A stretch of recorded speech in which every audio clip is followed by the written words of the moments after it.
तो साथियों आज का हमारा टॉपिक है संविधान सभा। तो इससे संबंधित हम क्वेश्चन पढ़ने वाले। तो पहला क्वेश्चन हमें 5 जनवरी 1922 को पहली बार महात्मा गांधी ने भारतीयों के लिए किसके गठन की बात कही थी। तो इसका सही आंसर हो जाएगा संविधान सभा, जिसके गठन की बात 5 जनवरी 1922 को महात्मा गांधी ने कही थी। बाकी तीनों ऑप्शन इसके गलत है। तो चलिए चलते अपने अगले प्रश्न की ओर। अगला प्रश्न है हमारा, कैबिनेट मिशन योजना के तहत संविधान सभा में कितने सदस्य होने चाहिए। कैबिनेट मिशन योजना थी ना, उसके अनुसार संविधान सभा में कितने सदस्य होने चाहिए। तो फर्स्ट ऑप्शन है 388, 389, 387, 398। तो इसका सही आंसर हो जाएगा 389 आंसर सेकंड। अगला प्रश्न हमारा, संविधान सभा के कुल सदस्यों में से कितने सदस्य अंग्रेज भारत से थे। कुल सदस्यों में से कितने सदस्य अंग्रेज भारत से थे। तो इसका सही आंसर हो जाएगा 292 सदस्य अंग्रेज भारत से थे। बाकी तीनों इसके ऑप्शन नीचे वाले गलत है, फर्स्ट ऑप्शन सही है इसका। चलिए चलते अपने अगले प्रश्न की ओर।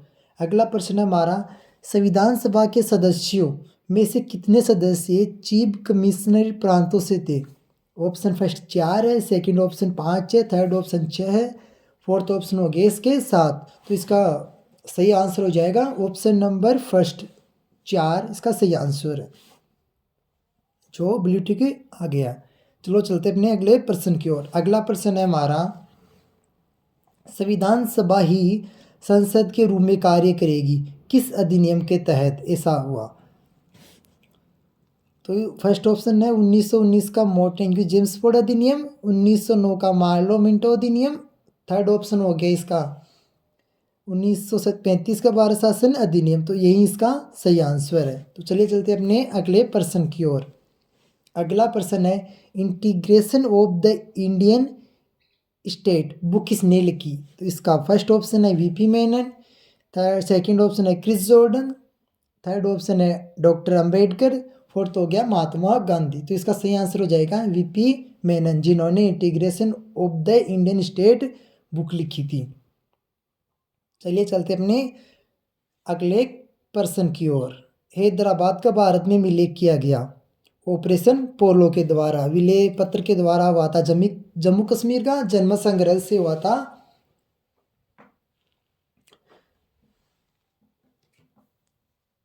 ऑपरेशन पोलो से हुआ हैदराबाद का।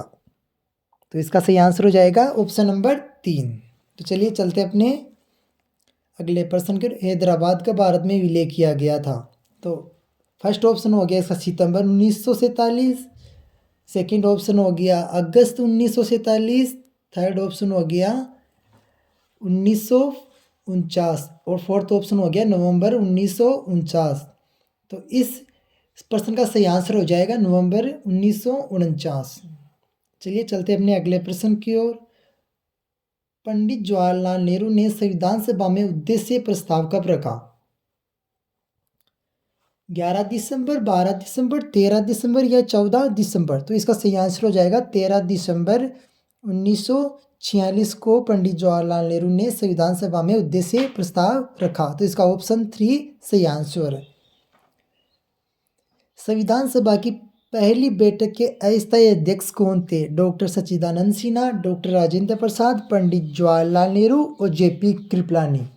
तो इसका सही आंसर हो जाएगा डॉक्टर सच्चिदानंद सिन्हा, जो अस्थायी अध्यक्ष थे संविधान सभा के।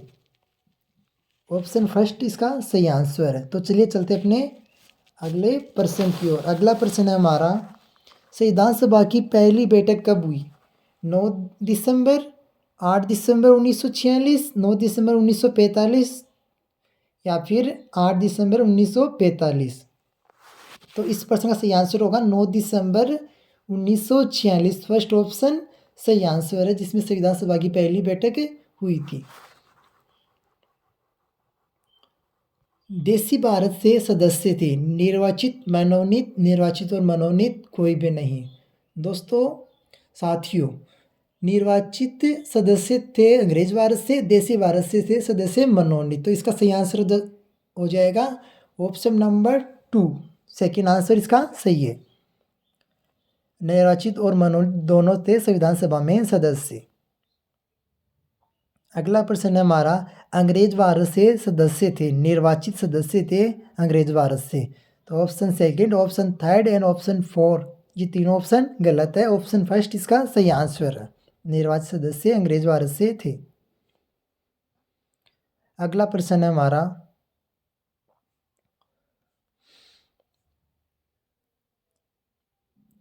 संविधान सभा में सदस्य थे निर्वाचित, मनोनीत, निर्वाचित और मनोनीत कोई भी नहीं।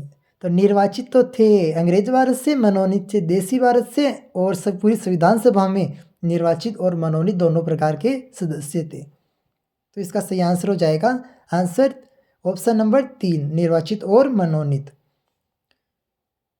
निम्न में से कौन से चीफ कमिश्नरी प्रांत है? दिल्ली, अजमेर, मेरवाड़ा, बलूचिस्तान, कुर्ग। तो इसका सही आंसर हो जाएगा ऑप्शन नंबर 3, ABCD। दिल्ली भी था चीफ कमिश्नरी प्रांत, अजमेर भी था, बलूचिस्तान भी था और कुर्ग भी था। तो इसका सही आंसर हो जाएगा ऑप्शन नंबर 3। अगला प्रश्न है हमारा,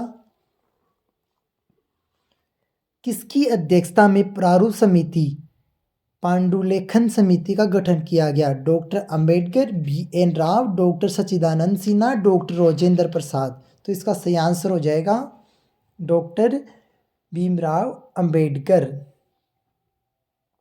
की अध्यक्षता में प्रारूप समिति का गठन किया गया था। संविधान सभा के कुल सदस्यों में से कितने सदस्य देसी रियासतों से थे?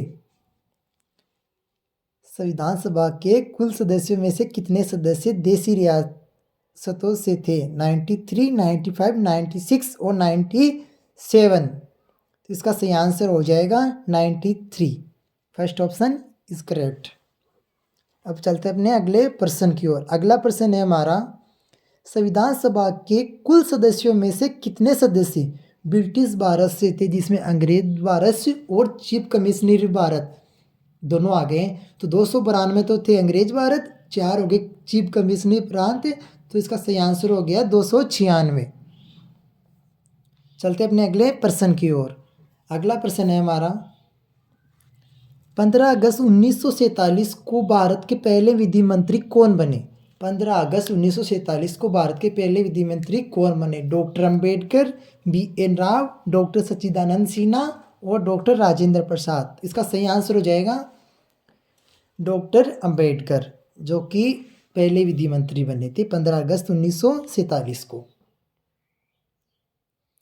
संविधान का प्रारूप किसने तैयार किया था? BN Rao, doctor Sachchidananda Sinha, doctor Rajendra प्रसाद, पंडित जवाहरलाल नेहरू। तो इसका सही आंसर हो जाएगा BN राव, जिन्होंने संविधान सभा के संवैधानिक सलाहकार भी थे और इन्होंने संविधान का प्रारूप भी तैयार किया था। ये BN राव अंतर्राष्ट्रीय न्यायालय में न्यायाधीश भी रह चुके हैं। संविधान सभा के संवैधानिक सलाहकार कौन थे? डॉक्टर सच्चिदानंद सिन्हा, डॉक्टर राजेंद्र प्रसाद या पंडित जवाहरलाल नेहरू या BN राव? तो BN राव ही संवैधानिक सलाहकार थे जो अंतर्राष्ट्रीय न्यायालय में न्यायाधीश भी रह चुके हैं। Option first is correct answer is question. चलिए चलते अपने अगले प्रश्न की ओर। अगला प्रश्न है हमारा, वर्तमान संविधान की प्रस्तावना का आधार है उद्देश्य प्रस्ताव, अगस्त प्रस्ताव या क्रिप्स प्रस्ताव या GPS प्रस्ताव? तो दोस्तों इसका सही आंसर क्या होगा? आपको क्या लगता है कौन सा ऑप्शन होगा? जो कमेंट सेक्शन में आप इसका उत्तर दीजिए।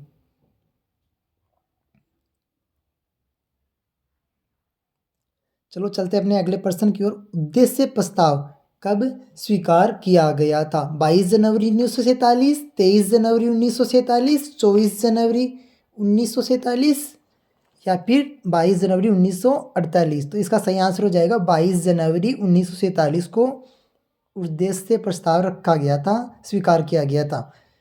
संविधान की प्रस्तावना का आधार उद्देश्य प्रस्ताव ही है। 26 नवंबर को किस दिवस के रूप में मनाया जाता था, लेकिन बाद में डॉक्टर भीम अम्बेडकर की 125वीं वर्षगांठ से 2015 से इसे संविधान दिवस के रूप में मनाया जाने लगा? तो इसका सही आंसर हो जाएगा विधि दिवस, झंडा दिवस, अंबेडकर दिवस। और 9 में तीन नीचे वाले तीनों ऑप्शन गलत है। सही आंसर हो जाएगा इसका विधि दिवस, जो कि 2015 में से पहले बनाया जाता था। अगला प्रश्न, 26 नवंबर 1949 के दिन संविधान के कितने अनुच्छेद लागू हुए?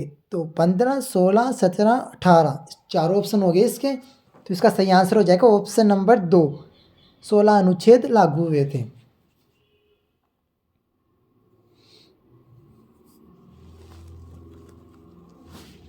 भारतीय संविधान आंशिक रूप से कब लागू हुआ? भारतीय संविधान आंशिक रूप से कब लागू हुआ? 26 नवंबर 1949, 25 नवंबर 1949 या 24 नवंबर 1949? नीचे वाला भी 24 नवंबर 1949।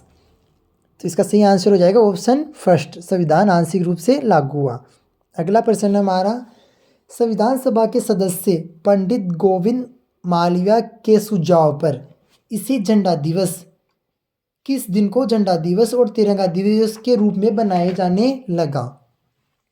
22 जुलाई फर्स्ट ऑप्शन, सेकंड ऑप्शन 21 जुलाई, 20 जुलाई, 19 जुलाई। तो सही आंसर हो जाएगा 22 जुलाई को झंडा दिवस बनाए जाने लगा। निम्न में से कौन प्रारूप समिति के सदस्य नहीं थे? डॉक्टर अंबेडकर, मोहम्मद सादुल्ला, गोपाला स्वामी अयंगर, एच.सी. मुखर्जी। तो इसका सही आंसर हो जाएगा एच.सी. मुखर्जी, जो कि प्रारूप समिति के सदस्य नहीं थे। अलादी कृष्णा अयंगर भी थे, के.एन. मुंशी भी इस प्रारूप समिति के सदस्य थे। माधव राज भी थे। कब प्रारूप समिति और पांडुलेखन समिति का गठन किया गया? 29 अगस्त, 30 अगस्त, 28 अगस्त, 27 अगस्त। चार ऑप्शन हो गए। तो इसका सही आंसर हो जाएगा 29 अगस्त 1947 को प्रारूप समिति पांडुलेखन समिति का गठन किया गया था।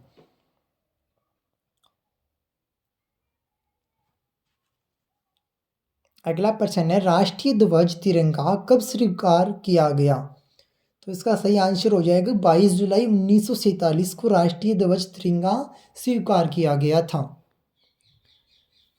23 जुलाई, 21 जुलाई, 20 जुलाई, तीनों ऑप्शन हो गए इसके गलत। तो option first is correct answer Kishan. चलिए चलते अपने अगले प्रश्न की ओर।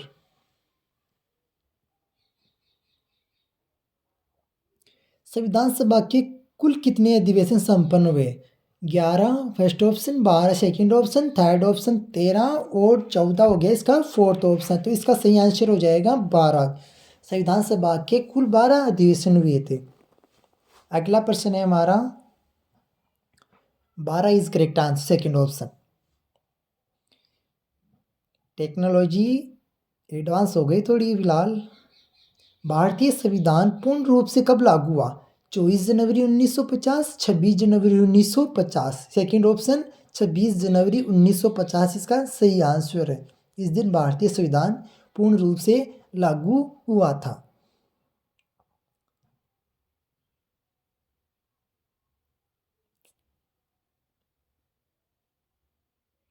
डॉक्टर राजेंद्र प्रसाद ने राष्ट्रपति पद की शपथ कब ली थी? 24 जनवरी 1950, 25 जनवरी 1950, 26 जनवरी 1950। तो इसका सही आंसर हो जाएगा 26 जनवरी 1950। सेकंड ऑप्शन सही है इसका। 26 जनवरी 1950 को डॉक्टर राजेंद्र प्रसाद ने राष्ट्रपति पद की शपथ ली थी। अगला प्रश्न है हमारा, संविधान सभा ने किसे भारत का प्रथम राष्ट्रपति निर्वाचित किया था? Doctor Ambedkar, B N. Rao, doctor Sachchidananda Sinha और डॉक्टर राजेंद्र प्रसाद। तो इस प्रश्न का सही आंसर हो जाएगा डॉक्टर राजेंद्र प्रसाद, जिन्हें संविधान सभा ने भारत का प्रथम राष्ट्रपति निर्वाचित किया था। अगला प्रश्न है हमारा, संविधान सभा के कितने सदस्यों ने संविधान पर हस्ताक्षर किए थे? संविधान सभा के कितने सदस्यों ने संविधान पर हस्ताक्षर किए थे? 284, 285, 286, 289। सही आंसर हो जाएगा इसका 28 फॉर फर्स्ट ऑप्शन इसका सही आंसर है, एक नंबर वाला।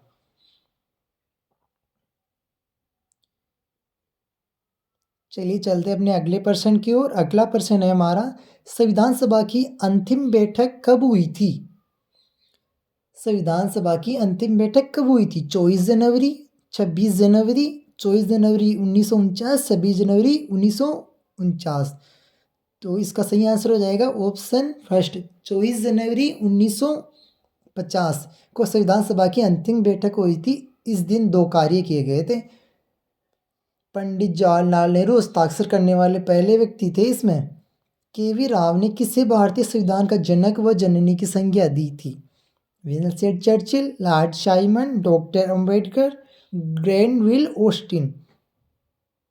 तो इसका सही आंसर हो जाएगा ऑप्शन 3, डॉक्टर अंबेडकर को के.वी. राव ने भारतीय संविधान का जनक और जननी की संज्ञा दी थी। संविधान सभा को हिंदुओं की संस्था किसने कहा? तो इसका सही आंसर हो जाएगा लॉर्ड सोइमन। विंस्टन चर्चिल ने संविधान सभा को एक जाति की संज्ञा दी थी, और ग्रैनविल ऑस्टिन इन्होंने तो कांग्रेस की संज्ञा दी थी, कांग्रेस को भारत की संज्ञा दी। तो ऑप्शन 3, डॉक्टर अंबेडकर संविधान सभा को, नहीं अगला क्वेश्चन लॉर्ड साइमन। हाँ, अगला प्रश्न हमारा, संविधान सभा को एक जाति किसने कहा था? विंस्टन चर्चिल ने संविधान सभा को एक जाति कहा था। ऑप्शन फर्स्ट इसका सही आंसर। बाकी तीनों option Lord Simon, doctor Ambedkar, Granville Austin, ये तीनों ऑप्शन इसके गलत आंसर हो जाएंगे। तो ऑप्शन फर्स्ट विंस्टन चर्चिल इस सही आंसर है इसका क्वेश्चन का। तो चलो चलते हैं अपने अगले प्रश्न की ओर। अगला प्रश्न है हमारा, संविधान सभा की एकमात्र महिला सदस्य कौन सी थी? एकमात्र मुस्लिम महिला सदस्य। तो इसका सही आंसर हो जाएगा बेगम अयाज रसूल। इस क्वेश्चन को लास्ट में वापस रिपीट कर देना। तो इसका हो जाएगा बेगम अयाज रसूल। बेगम अख्तर खान नहीं थी, बेगम करीना नहीं थी, नन। इस ये नीचे वाले तीनों ऑप्शन गलत हो जाएंगे इसके। मुस्लिम महिला सदस्य कौन थी? फर्स्ट ऑप्शन बेगम अयाज रसूल। अगला प्रश्न है हमारा, संविधान सभा में कुल कितनी महिला सदस्य थी? 15, 16, 17, 18। तो संविधान सभा में कुल 15 महिलाएं सदस्य थी संविधान सभा में। तो इसका सही आंसर हो जाएगा ऑप्शन फर्स्ट। बाकी तीनों ऑप्शन नीचे वाले इसके गलत है। अगला प्रश्न की ओर चलते हैं। अगला प्रश्न है हमारा, आधुनिक भारत का मनुष्य किसे कहा जाता है? डॉक्टर भीमराव अम्बेडकर, डॉक्टर अम्बेडकर को आधुनिक भारत का मनुष्य कहा जाता है। तो ऑप्शन 3 इसका सही आंसर हो जाएगा Lord Simon, Winston Churchill, Granville Austin. ये गलत है। थर्ड ऑप्शन डॉक्टर अम्बेडकर आधुनिक भारत का मनु कहा जाता है। अगला प्रश्न है हमारा,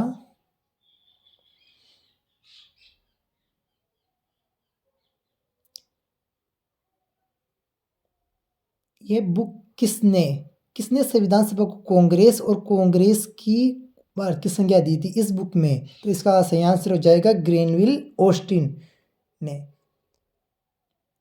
अपनी बुक में संविधान सभा को कांग्रेस और कांग्रेस को भारत की संज्ञा दी थी। तो फोर्थ ऑप्शन इसका सही आंसर हो जाएगा। और चलते अपने अगले प्रश्न। संविधान डॉक्टर राजेंद्र प्रसाद को संविधान सभा का स्थायी अध्यक्ष कब बनाया गया? 11 दिसंबर 1946, 12 दिसंबर 1946, 13 दिसंबर 1946 या 14 दिसंबर 1946। तो इस प्रश्न का सही आंसर हो जाएगा, बताओ कौन सा होगा?